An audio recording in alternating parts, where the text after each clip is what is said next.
A lot of people, Revant, recognize you. Most people know you as Food Farmer. I want to ask you, you've started this whole movement online to raise awareness about packeted food. We can't live without packaged food, as a lot of people in the audience have also talked about. It's a question of convenience. It's easily available. So if it is available, it should be safe. My question to you is very simple. Like you read these packaged products and you educate people about them, how can people like me, Aam Aadmi, how can we learn to read products and packets better? Is there a hack? Is there something that you can tell us so we can understand what we should and shouldn't be buying?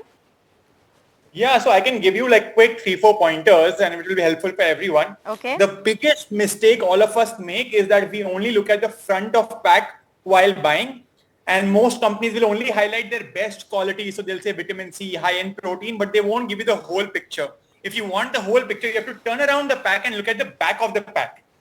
Now in India, the problem is most of us in the back of the pack only look at two things, the MRP or the expiry date. Yes. So I always tell people, don't just look at the expiry date, don't just look at the MRP. In fact, there is a funny line in relation to expiry date.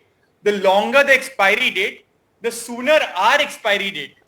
The longer the shelf life of a product, the shorter our life, because usually the products with higher expiry dates have more preservatives. Okay. So don't just go by expiry Fair date. point. Don't get happy seeing a long expiry date.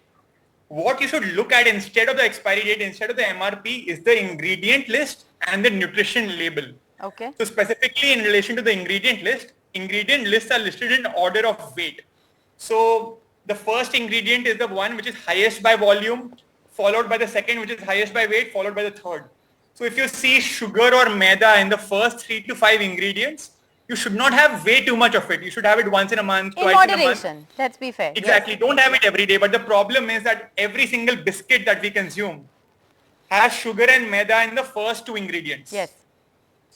So that is the challenge, is that So should we really be consuming it every day? Yeah, and I think, things like carcinogens are obviously hard for people like us to read. They're probably not even going to be written there in the back of the packet. I think that's where the role of the FSSAI comes in. And, congratulations to you, because for those of you who don't know, you're the person who is behind Bonvita no longer being qualified as a health drink. You raised several of those concerns and fought hard for it.